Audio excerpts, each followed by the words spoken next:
So,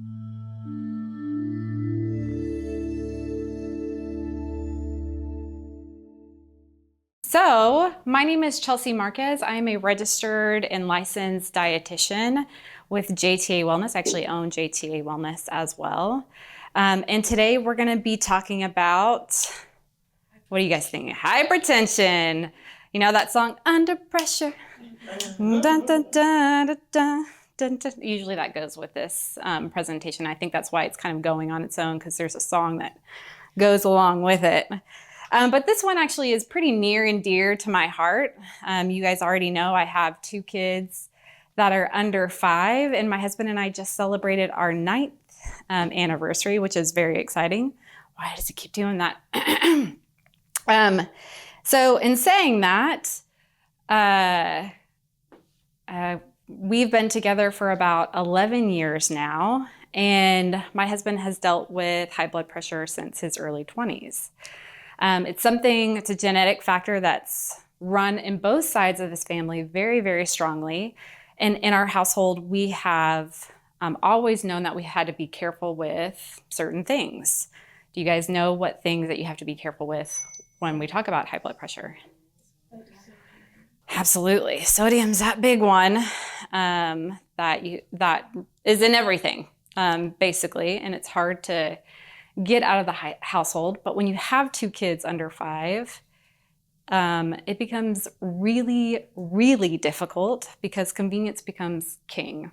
You go from one job to your second job, basically, with 2 kids, and it's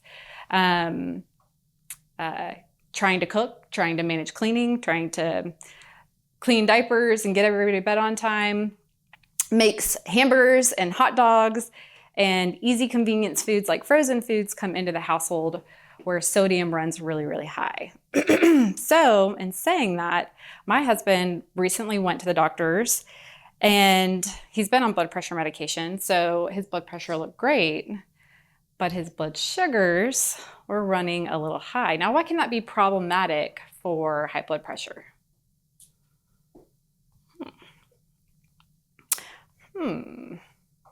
Anybody know?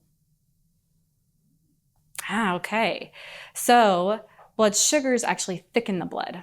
And why having thick blood, why can that be problematic for blood pressure? It doesn't circulate your body. That's right. It causes more strain on the heart to actually pump the blood out because it's a lot thicker. So those are things that we're going to kind of talk about today. And I'm going to be talking to myself quite a bit. So if you guys just happen to catch anything or would like to add some ideas in, some of our veterans here have heard many of our presentations and know a lot of information. We're going to be discussing a lot of ideas to help you be successful at home with managing high blood pressure. Anybody have or know anybody that has high blood pressure or themselves? Yeah, it's incredibly common, and it's a silent killer. Does anybody know why? Symptoms. No symptoms. Yeah. You can live your whole life not knowing you have high blood pressure if you go to the doctor. Now, what are some symptoms of high blood pressure? Yeah. Headaches.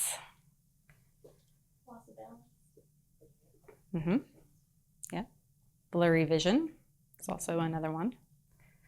But some of these you can attribute to not getting enough water in your diet, can attribute to having a long day, can attribute to just headaches. And that's why it becomes so problematic. And that's what we're going to talk about today is what exactly this is. What is high blood pressure? What symptoms kind of come along with it? And let it catch up with me this time. What are some of the non-dietary factors and what are the dietary factors? How can you prevent it for you and your family? And who's familiar with the DASH diet? We've talked about it before, so I'm going to be testing your memory today on what the DASH diet is and how it can contribute to prevention of hypertension. So in a nutshell, what is high blood pressure? I think it's the amount of force that the blood goes through your arteries. Yes, that is blood pressure. You're absolutely right. The amount of force that your heart puts out into the arteries, you got it. So high blood pressure is when there is a high amount of force coming out of your heart into your veins and arteries. Now, what is the difference between high blood pressure and hypertension?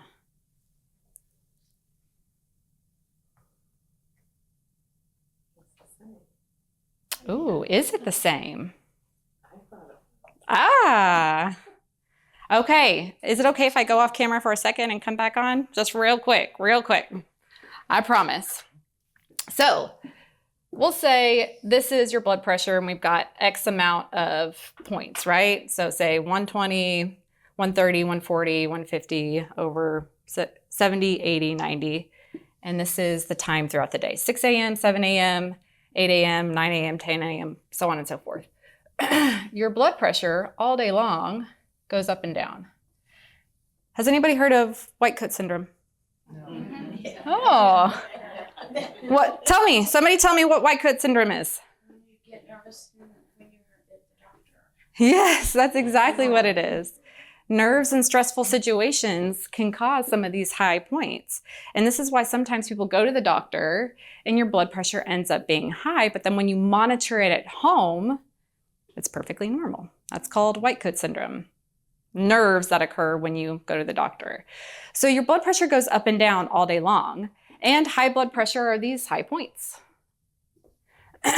Now, hypertension is when those high points occur all day long, every day.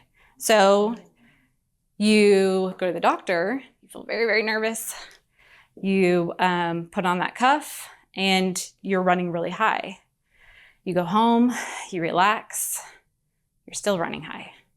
You wake up first thing in the morning, you're still running high. That is the difference between high blood pressure, which is just a point in the day, and a diagnosable hypertension, which would cause you to need medication. You have a question. Okay. Okay. So that's what it is in a nutshell. You've got your top number, which is the systolic pressure. That's that higher number. And the reason why it's higher, it is the force that is causing that heart to beat. And because it takes so much force, the number is obviously going to be higher.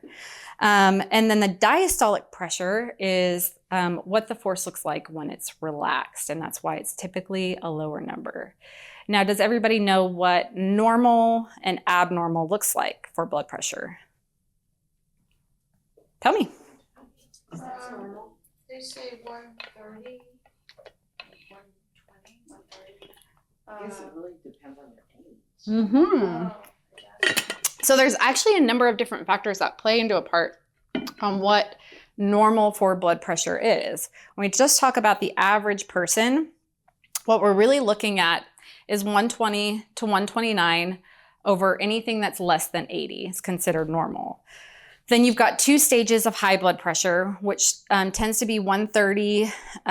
Stage 1 is 130 to 80 to 89, and then stage 2 is anything over 140 over 90. However, just like blood sugars, a normal blood pressure looks different on everybody. And this is where you really want to discuss this with your doctor, especially if you're on medication or if you're just diagnosed with high blood pressure.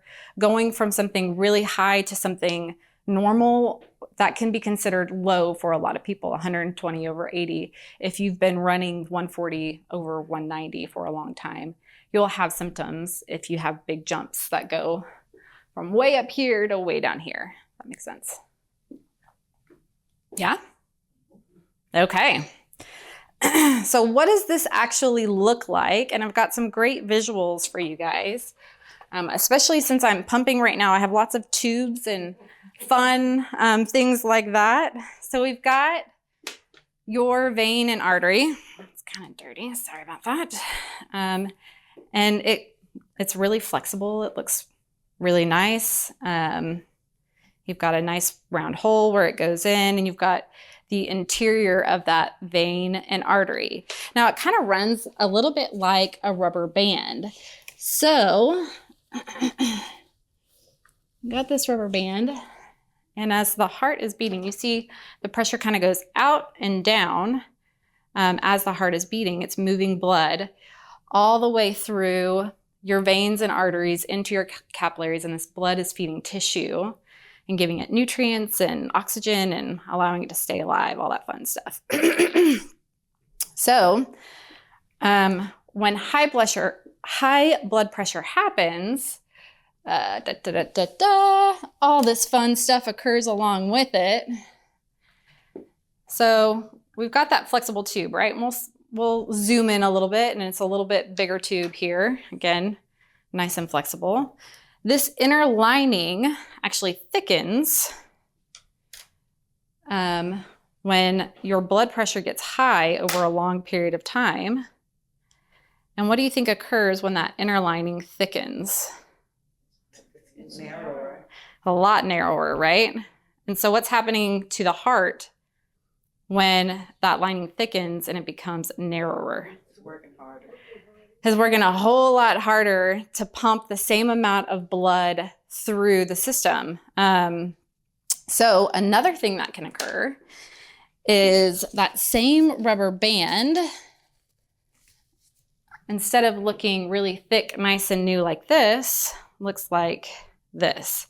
I'm going to pass this around a little bit, and I want you to kind of inspect it and tell me what you think about that band in particular and what's different. Actually take a look at the surface of the band as well and tell me what you think about that.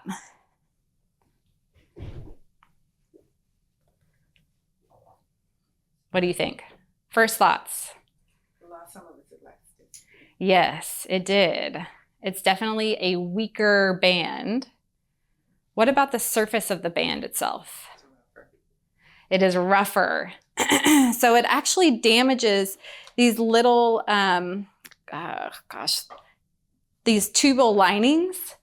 And it causes, if you look at the very small surface of the band, you may need to put your glasses on to make this work, there's little tears in there. And that's what happens when too much pressure is put on the veins and arteries over time.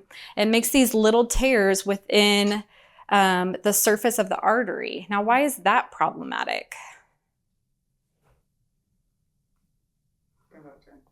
They can rupture.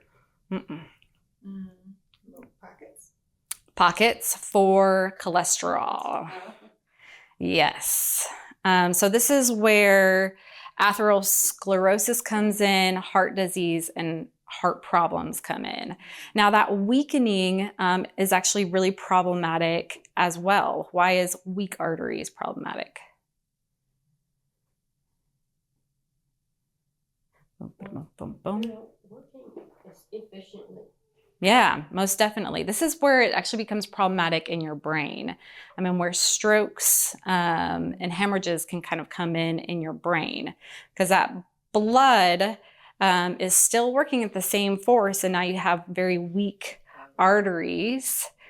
Yes, and this is where those big complications really pop in. So you've got brain, you can have eye issues. That's where some of that blurry vision comes in, because that, again, that same hard force is coming in some of the very small capillaries that really work your fingers, your toes, your eyes, every organ in your body, really.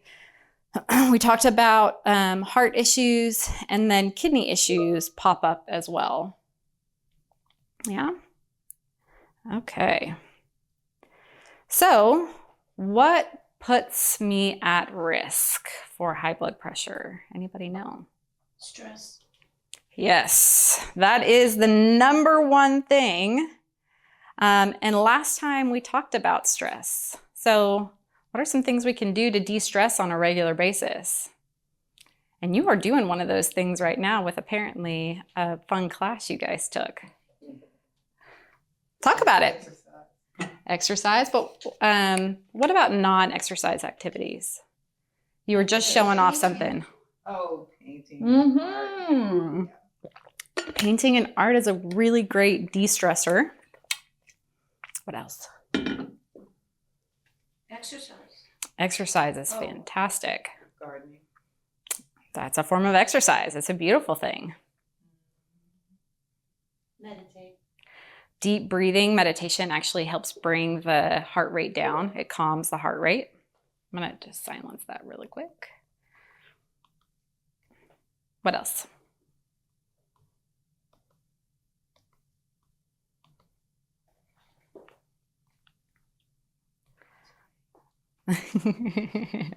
So we got meditation, we got exercise, deep breathing, we've got art.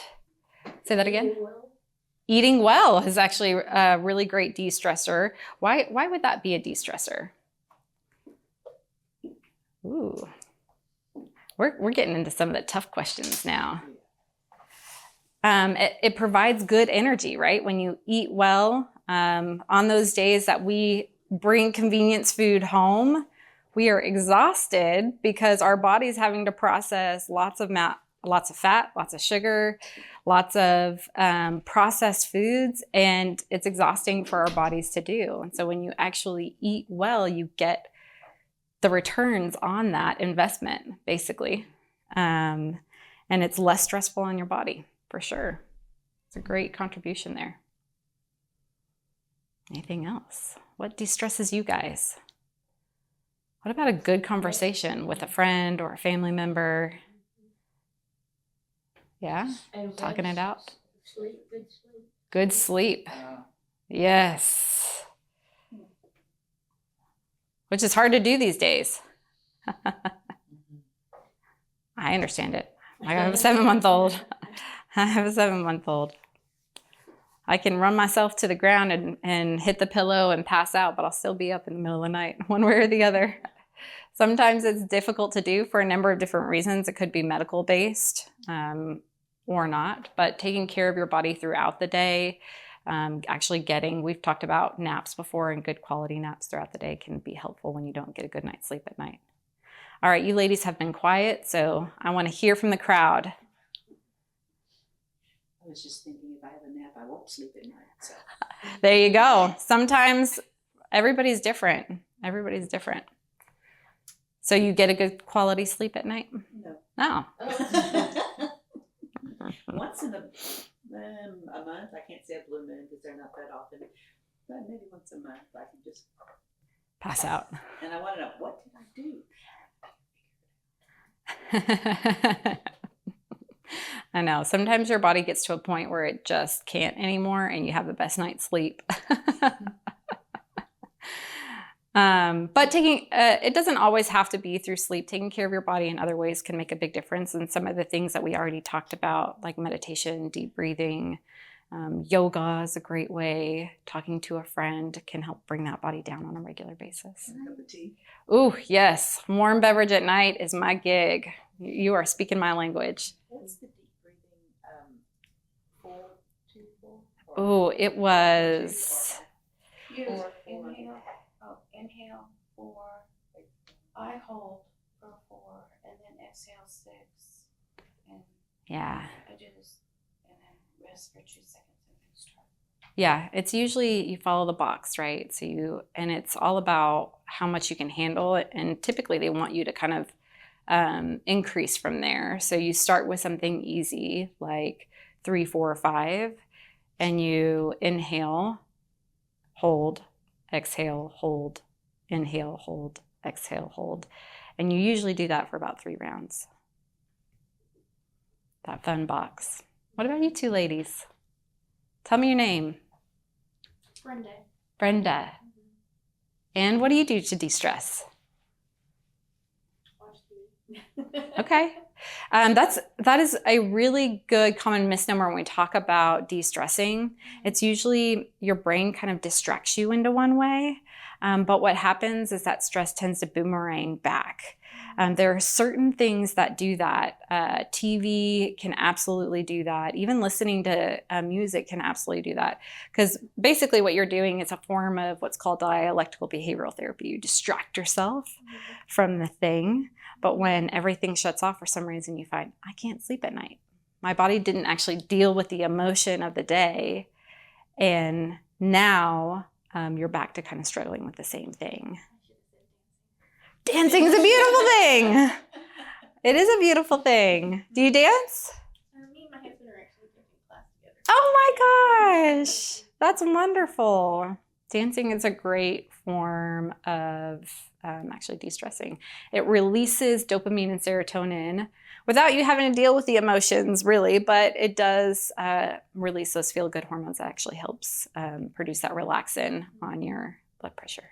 Beautiful. Okay. A bath or a shower could also relax. A nice warm shower, or even cold therapy, I've heard these days is helpful. Putting cold masks on your face or utilizing ice can make a big difference in regulating the breath, even though it makes you breathe deeply. Kind of a little shock to the system. Yeah. Have you guys ever done ice therapy before? Oof. It's something, that's for sure. It's something. Sounds good for today. Yeah, exactly. Great for summer, not for maybe any other time. Genetics play a really large part into it. Smoking does as well. And then physical inactivity. So we talked about, things that kind of thicken the blood. We talked about things that increase that lining, that inner lining of the vein and artery. And then we've talked about things that kind of place extra pressure on the heart. Now, as we age as well, that thickening can go away, and hardening of the artery or vein comes in. Now, why is that problematic? Restricts the blood flow.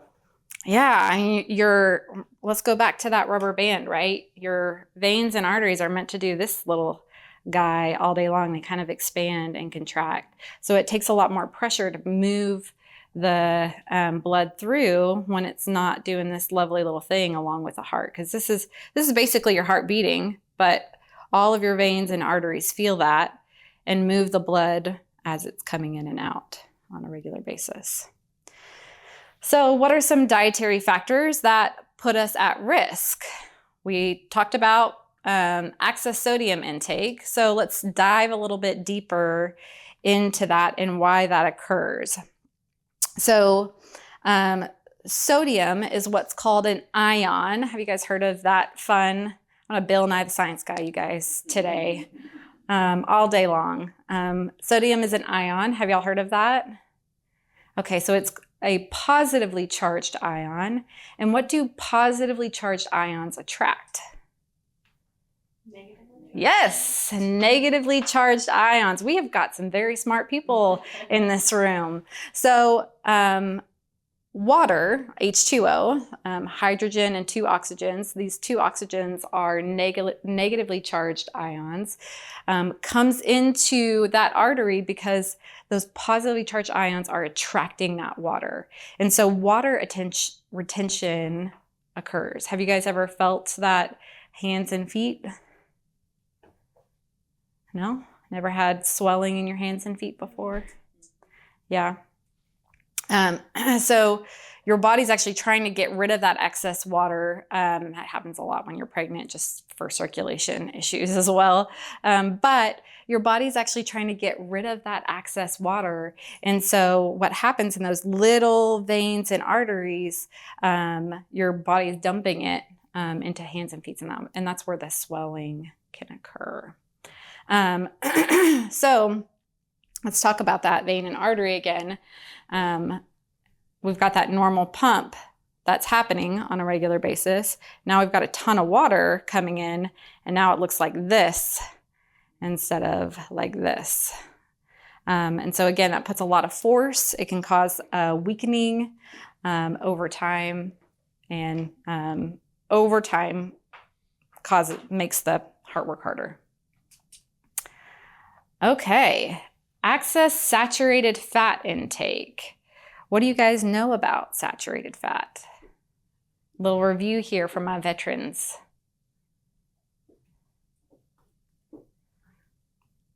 Clogs your artery.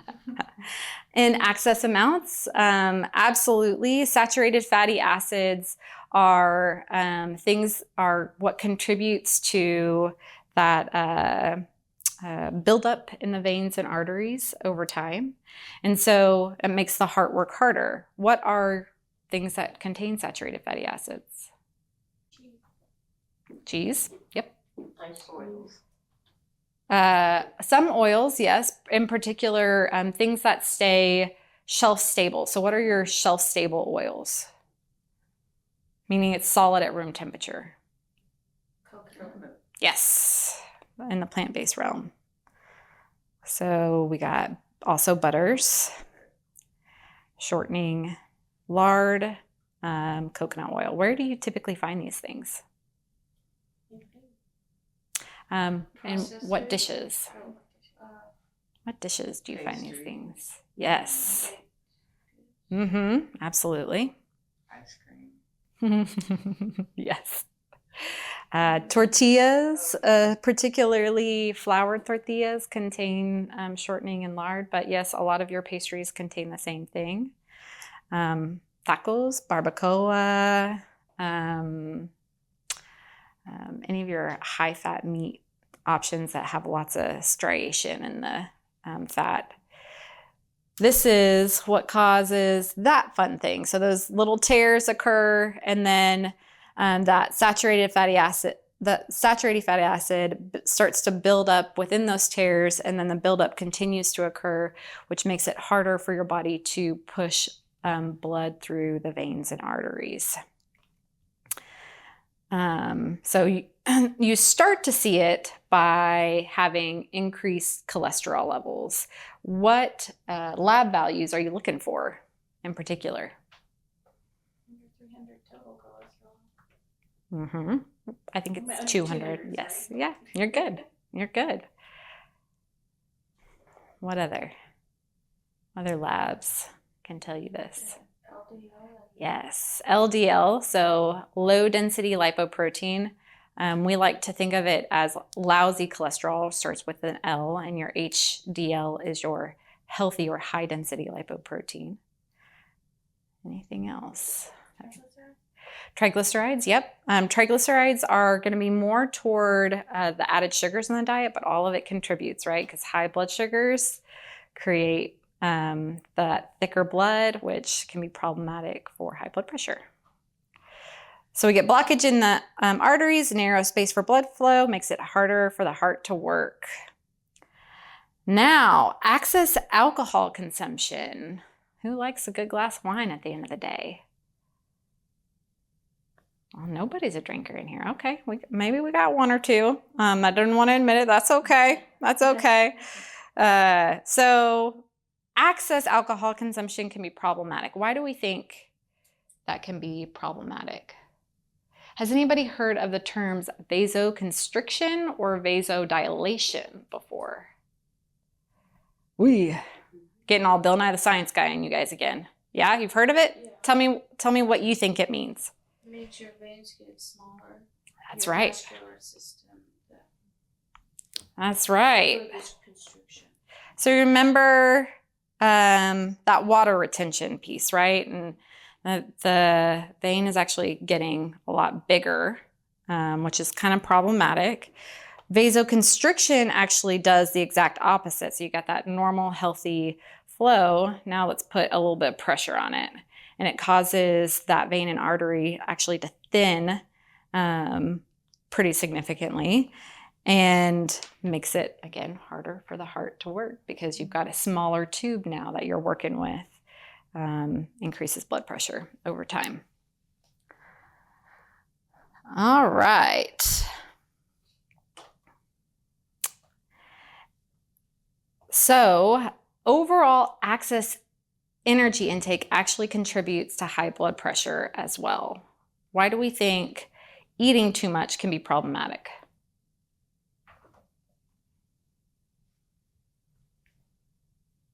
This one's kind of a convoluted and a tricky one. When we eat more, our body has to work harder. Yep. Yeah, so the more we eat, our body has to work harder to break down those macronutrients, which can be problematic for our blood pressure. But what research is also showing is the more abdominal fat that we have, the more that it actually overactivates the blood pressure system, increasing blood pressure and making it harder for the heart to work. Now, we talked about all the bad news. Let's talk about good news now and what we can do about blood pressure. The first piece of good news is even though it is a silent killer, it is very easily detectable. This is something that you can get a $20 blood pressure cuff and bring it home and check it throughout the day. And it's actually a really great idea if you have a family history of high blood pressure, so you know what those points look like. And if you walk in and you have high blood pressure, you can show your doctor a journal of this is what my blood pressure has been looking like, or this is what my history looks like. You can go to HEB and slide your little arm in, wait for a couple minutes and get a reading completely free. And then of course, most of your doctors will have and be taking your blood pressure. Even your dentist should be taking your blood pressure because before you work on your teeth, you want to make sure that there's not going to be a big blood spill from a high blood pressure. And it is controllable, usually through a number of different factors. Let's talk about some of those non-dietary factors. So we talked about reducing stress already, eliminating smoking. Does anybody know anybody that smokes? I know you guys are not smokers by any means, right? That also includes vaping. Anybody know any smokers? Yeah, it is a big one when we talk about blood pressure in itself. It causes that same vasoconstriction and is really problematic for blood pressure over time. So always encourage family members to stop smoking. Increasing physical activity is fantastic because it increases the muscle of your heart. Your heart is one big muscle and it's important to work it just like the arms and legs and any other part in your body. And then let's talk about dietary factors. So I don't want to just give you the facts. Let's give you some ideas on actually how to make this work. What are some great ways to reduce sodium in the diet? Read labels. Absolutely. Reading labels is a very key part, and there are always new things out there on a regular basis that are low sodium versions. When we talk about things like tomato sauce or canned products, a lot of them will naturally tell you this is a low sodium version. Sometimes it does take reading a label to see what are the best products out there. For tomato sauce, what is the best low sodium option? Natural. Oh, that is the best. Making it yourself is the best. But when convenience is king, we'll say, and I think for most of us would agree, convenience is king. What is the best pre-made product out there? Ooh.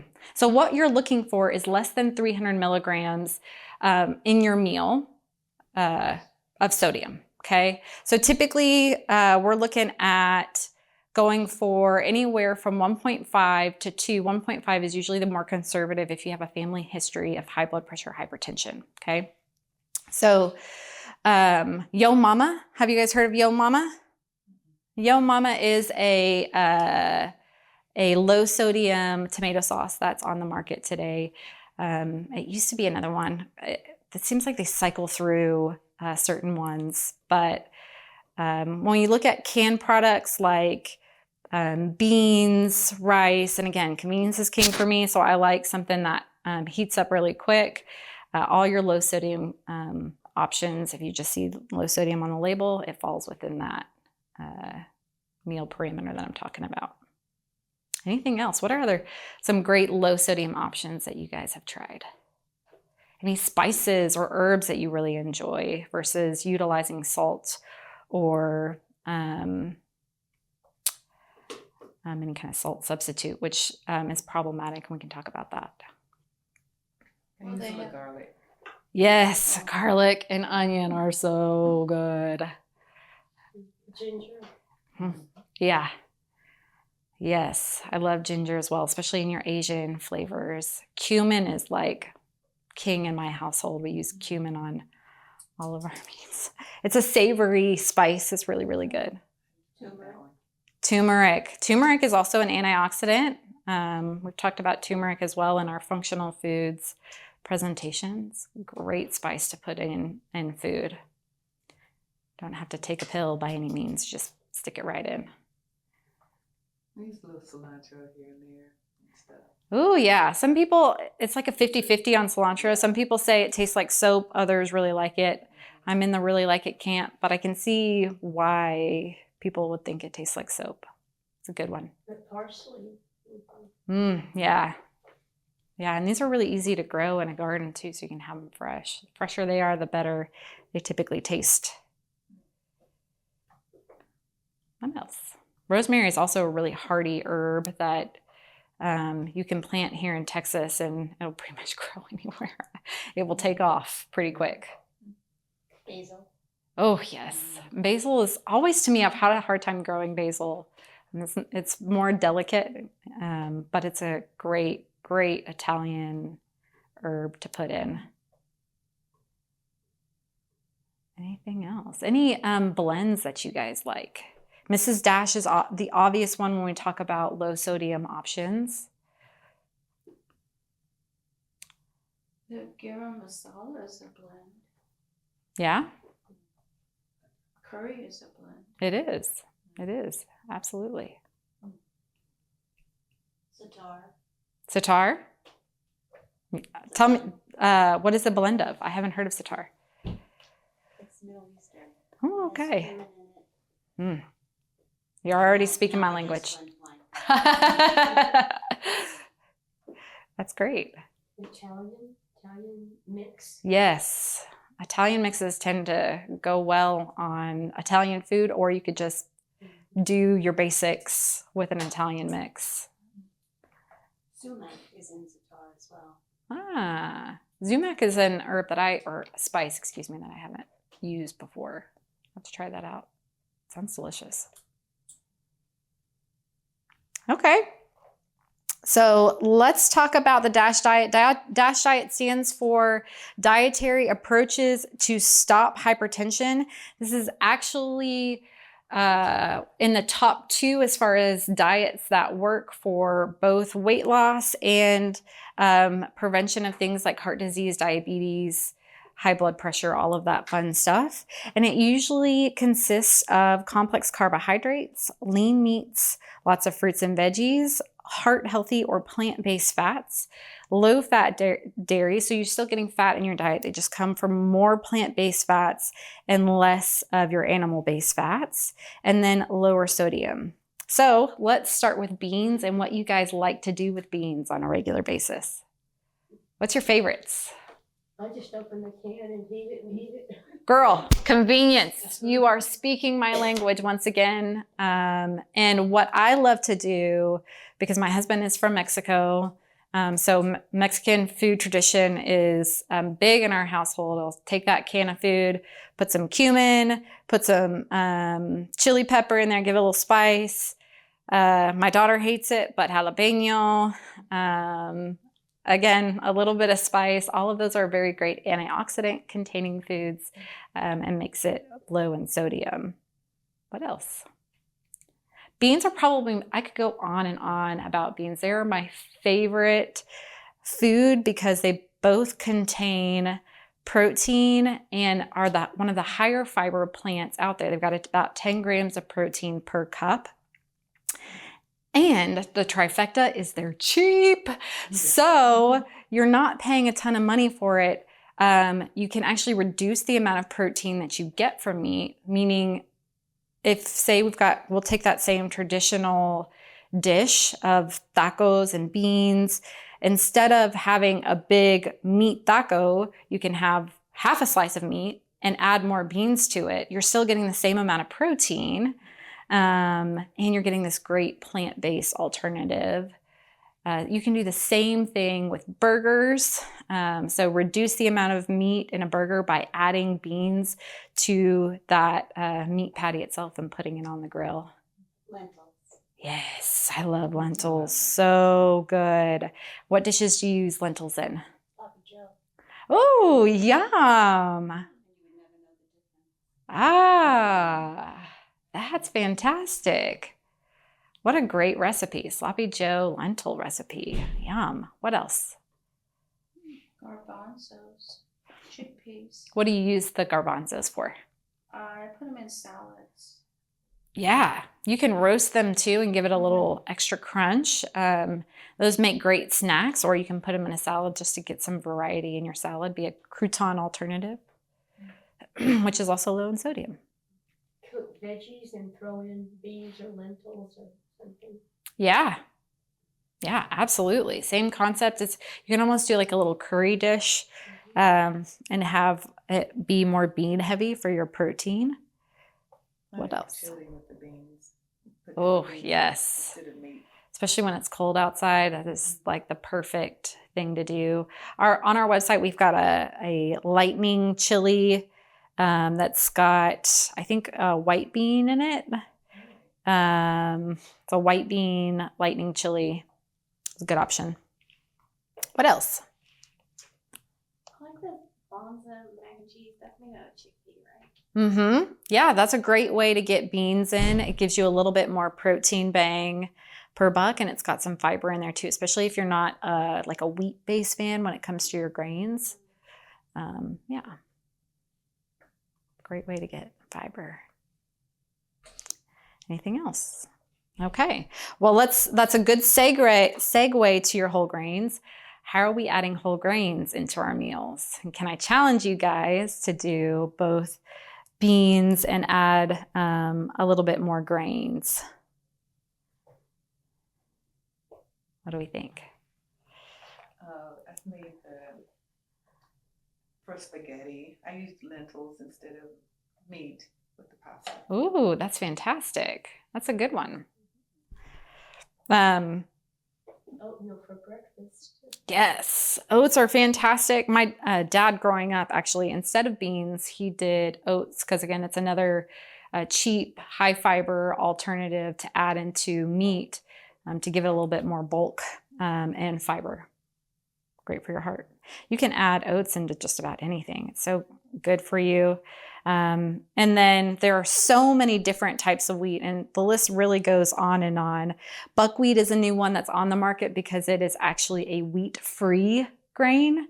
So folks that are going gluten-free or have a wheat allergy, you'll see this commonly put in pancakes. If you go to the Pancake House, they've got a buckwheat pancake it is a wheat-free grain. And then if you go to the grocery store, a lot of the processed products like waffles, pancakes, they'll be a buckwheat alternative, which is an interesting one to try. It has a little bit of a different consistency than your wheat product, but it's still very delicious. It gives it still a soft flavor. What else have you guys tried? Anyone tried quinoa? Love quinoa. All right, what dishes have you made? I just cook quinoa and eat it for breakfast sometimes. Oh, nice. Do you put any spices or flavor? Cinnamon. Okay, I haven't heard of a sweet one. That sounds great. So just a little bit of cinnamon spice you put in with it? And sometimes, what's that syrup? The good one? Maple syrup. Okay. Just a little bit of maple syrup. All right. What else? I put quinoa on salads. Yeah, it doesn't have much of a taste. It's more of a texture, right? How do you do quinoa? In a salad. In a salad as well? Same thing with farro. Yeah, Yeah. same concept. I've always done it mostly in the Mediterranean sense. You can put feta, tomato in it. Olives. Yeah, it's fantastic. Cucumber makes it a very fresh option, which this summer it's all about having some fresh foods, right? It's beautiful that way. Anything else? Do you use teff? I have never used teff before. Never. What's that one above the wild rice? Triticale. I have never tried that one either. That's a grain. You're probably not going to find that commonly at the grocery store. You probably see it at a specialty shop.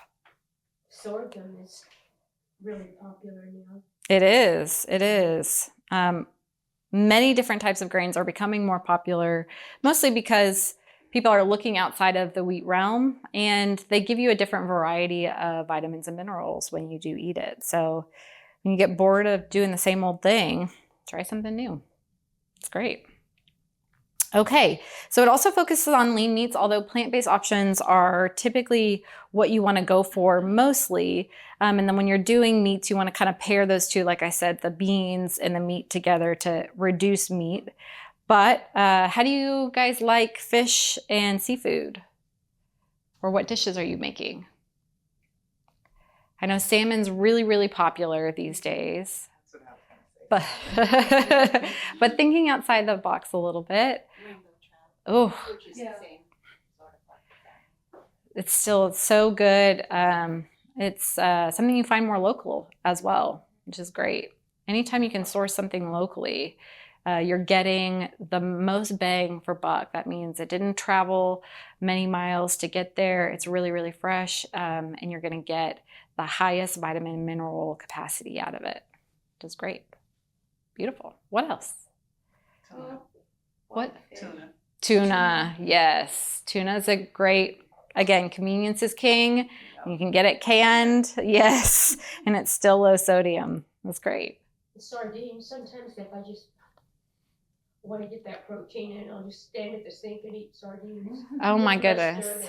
You and my husband, every time I see a can of sardines, I quiver a little bit, but there are people that love it for sure. So we got chicken and turkey, lean beef, and then let's talk about fruit options. And let's think outside the box again. What are some fruit options that we commonly or you put in dishes? Berries. Yeah, but how do you use berries outside of just eating them? Salad. Yeah. So, you know, I'm a parent, right? And kids love pizza. You could do a fruit pizza with watermelon, feta olives, and gosh, we have it on our website. It's almost like Mediterranean style. You can put veggies on it, that type of thing. Yeah. Just look up, when you go to our website, jtawellness.com, look up pizza, and it will be there. I skipped. I went straight into veggies. What other fruit options? What about marinated fruit with meats like pork and peaches? So good, right? Any of your stone fruits work really well with meats, and it kind of gives that sweet and savory style play. My husband and I always think about the times before kids when we were making this stuff all the time, and now it's a little bit harder. But what else? I like it in my oatmeal and my yogurt. Yeah. Yeah. And oatmeal and yogurt is fantastic. Breakfast is typically where commonly people are eating fruit, snacking on fruit, but you can also do it for dinner as well. Cook it in with your meats, and I just a kind of little extra slice flavor. papaya with my Oh, fruit is a great tenderizer as well. Papaya and pineapple will tenderize or soften your meat. So if you soak it overnight, it's kind of the same thing as utilizing a tenderizer. And again, you kind of get that sweet and savory flavor with it. Yeah. Anything else? Okay, let's talk veggies. What have we been doing lately with veggies? Smoothies. Oh yeah, that's a very great and easy way to get your veggies in, especially in the morning. Veggies tend to be the harder thing to get in the morning. People tend to go for fruit-based options, but chopping veggies and putting them in eggs or incorporating them in a smoothie. Low sodium V8 juice is another way to get veggies in the morning really easy. What else? I just roast them with the balsamic glaze on them. Yes, you are speaking my language. So good. Those are good. Roasted veggies, I think any style is fantastic. I call that vegetable candy because you just can't stop. Truly. And they make even veggie chips now you can air fry. veggie chips to snack on. Squash is in season right now. It's coming out of Veggie Gardens. Anybody do any squash dishes lately? Summer squash. I Maybe just yellow. sauteed them with some onions. Onion and squash are just magic together for whatever reason. But little boats, you can, Oh, yeah, zucchini boots. yeah, Yeah, I never tried that. yeah, you can do it with some cheese typically. But people will typically add like a sauce to it as well, Tomato or sauce. yeah. Well, what would you suggest if you can't have onion or garlic or tomatoes or? Ooh, oh my goodness. You got some GI issues, it sounds like. Different, yeah. So they actually make products. Fody is one of those products, FODY, that are low acidic and then low for GI issues. So onion and garlic tend to be, for those that have some GI issues, can be gas producing. And Fody is a product that makes tomato-based products that incorporates flavors like tomato sauce, salsa, things like that. Wow. Mhm. Yes, FODY. HEB sells that? Yeah. How do you buy it? I mean, is it fresh in a can or a jar or? Absolutely. You can just Google FODY, Fody. There's also a great website for folks that have GI issues that are looking for products. I'll think of it and let you know by after class. A dietitian really specializes in it, and she just offers lots of free resources because of it. Okay, so we talked about veggies, plant-based fats, nuts and seeds. How are we incorporating these on a regular basis? And let's think outside the box again. What are some really funky ones that you guys enjoy outside of maybe the traditional stuff? Pine nuts are expensive. They are, but they can make a great, what is the green? Pesto, yes. Make a great pesto pasta. What else? I've been trying to have Brazil nuts because I heard they're Great for selenium, yes. That is an important mineral that you need. What else?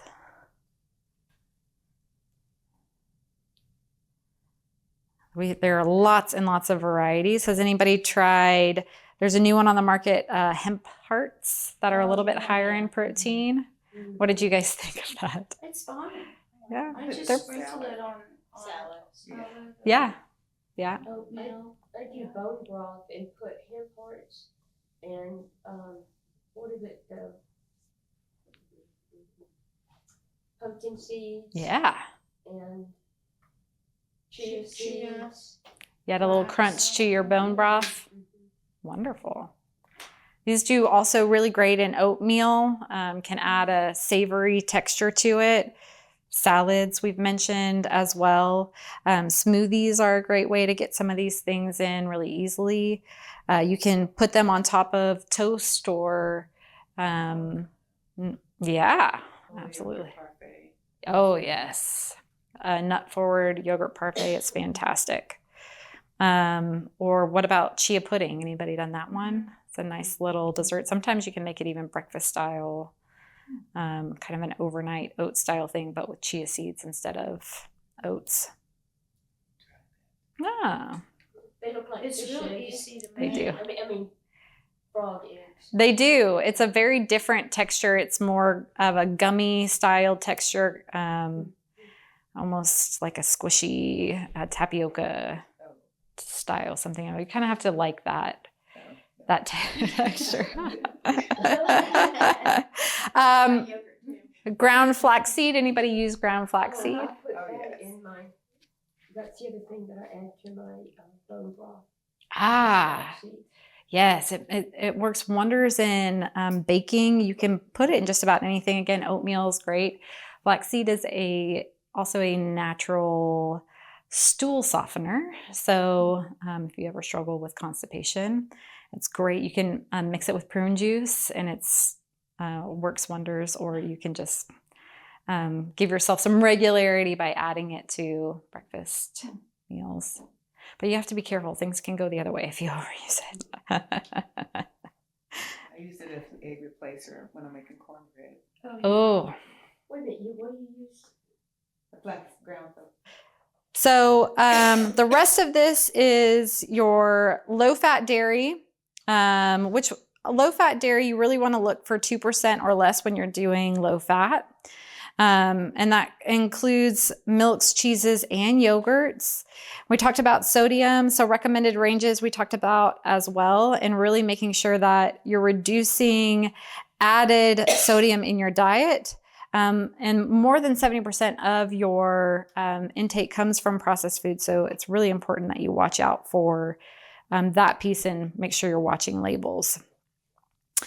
And then things that we really need to limit are going to be, we talked about fatty meats, full fat dairy options. So your alternatives can be the low fat, but I always love to go for plant-based fats. If you're really going to look for an alternative for fat, you still need fat in your diet. It's still important for a number of different reasons. Going for nuts, seeds, avocados, or plant-based oils can be a great alternative to any of your full fat meats or dairy products. So when we talk about types of fatty meats, you really are looking for something that has lots of striation, or any of your sausage, hot dog options, pork belly options, things like that. And really we're honing in on making sure that as far as alternatives go in this realm, we're honing in on plant-based options again, or looking for leaner options. So like chicken sausage, you can even do a ground chicken. I've seen ground chicken done on skewers versus like actually making a sausage style thing.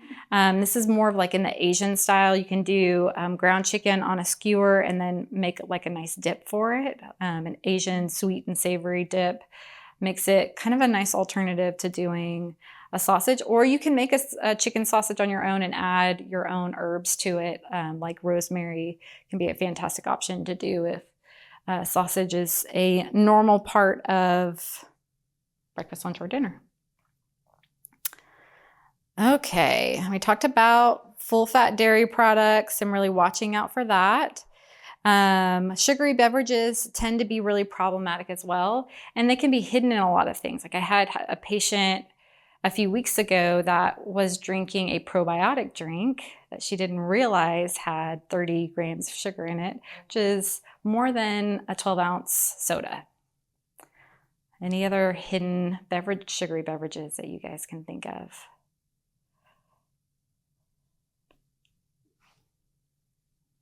Ooh. Fruit juices, or even diluted fruit juices. This is especially in the carbonated beverage. Well, anybody like carbonated beverages in here? Carbonated beverages can be great, although some of them do have sugar. Even though they say they're flavored, they're not always just flavored with an extract like vanilla extract or whatever extracts they use. Sometimes it's actual fruit juice. Beet juice with lemon and apple is really good. Yeah, but it has sugar in it, that's for sure. Anytime you get anything from a fruit, or sometimes veggies, especially beets, tend to be higher in sugar, and because that fiber isn't there, you can get quite a bit of sugar from it. Rehydrators, same concept. Anybody knows what a rehydrator is? Basically electrolyte drinks, but they've kind of repackaged them these days to say, you know, this one rehydrator will equate to 8 glasses of water or something weird like that. But a lot of them can have lots of sugar in them as well, with electrolytes. Powder? Yes. Yeah. Mm-hmm. That you put in a bottle of water. Yeah. Yeah, electrolytes are big these days, especially as hot as it's getting outside. And they're still important to have, but it is important to look at the label and make sure you're not getting something with added sugar built into it, especially things like the liquid IV. I'm sure you've seen that rather advertised, or Most of them have added sugars in them. And if they don't, sometimes they will have a sugar substitute that still has calories. So sugar alcohols are going to be calorie contributing because alcohols have 4 calories per gram instead of your 5 to 6 with regular table sugar. So important to look at that. It still affects your blood sugars. Yeah, so probiotic sodas, and of course your teas, fruit juices, lemonades, energy drinks, enhanced waters, and of course specialty coffees. Anybody go for any specialty coffees? I have Yeah. quit them. Chocolate mocha full stop. I hear you. So going for any of your sugar-free alternatives in the fluid realm is going to be fantastic. If you guys need more recipe resources, we have lots of options. You'll get this slide. We not only use our website, we use lots of alternatives like the American Heart Association. There's a lot of great recipes in Mayo Clinic. Sometimes we'll reconstitute some of their recipes, and then Dash Diet style recipes at tasteofhome.com. Okay. What other questions you guys have? What about coconut yogurt? It has a lot of sugar. Yeah, so a lot of your plant-based alternatives can have added sugar, so it's important to watch out for that. But also remember, coconut is a saturated fatty acid. It means it holds stable or solid at room temperature. And those high saturated fatty acids contribute in high amounts to high blood pressure and heart disease. So even though it is a plant-based option, an excess amount, which you can easily find yourself doing. A lot of people, when they went on the keto diet, were like, oh yeah, I'm just going to do coconut-based oils. And they were cooking with coconut, and they had coconut yogurts and coconut water, which is also a rehydrator, sweetened, by the way. There's a lot of sweetened options out there. So now you're getting high sugar, high fat, all mixed in one. Can be very problematic. What else? What about Himalayan salt? I know people that say that they have given up salt but are now using Himalayan pink salt, which is better. But it's still salt. It's right? still salt. It's still, so Himalayan salt still contains that same positive ion, that same sodium chloride that we saw earlier, that attracts water, that makes that blood vessel rise up by attracting lots of water, and can cause high blood pressure over time. It's really no better. No. It just doesn't have iodine, right?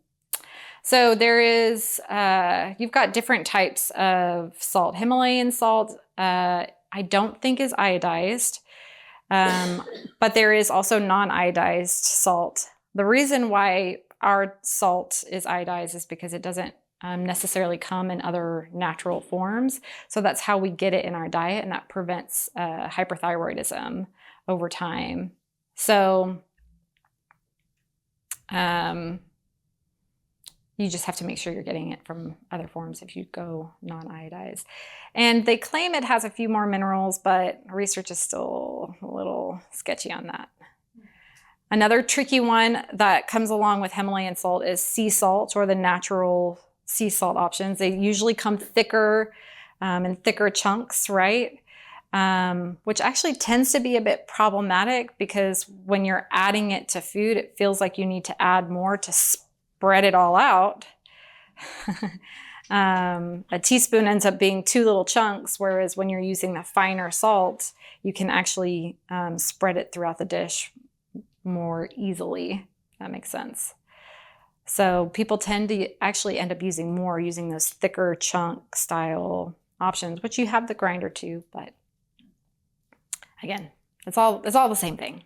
Sea salt, regular salt, Himalayan salt, whatever color you want to get, it's going to end up contributing to the same problems in excess amounts. Salt. Yeah. Yeah. So, yep. Well, if you guys ever need any personalized ideas or options, we take insurance. With most insurance, it's covered at 100% with zero copay. You can see us one-on-one to get more ideas. But if you or any family members that you know want to focus on health goals. Yeah. It was great to meet you guys. Thank you. Yeah.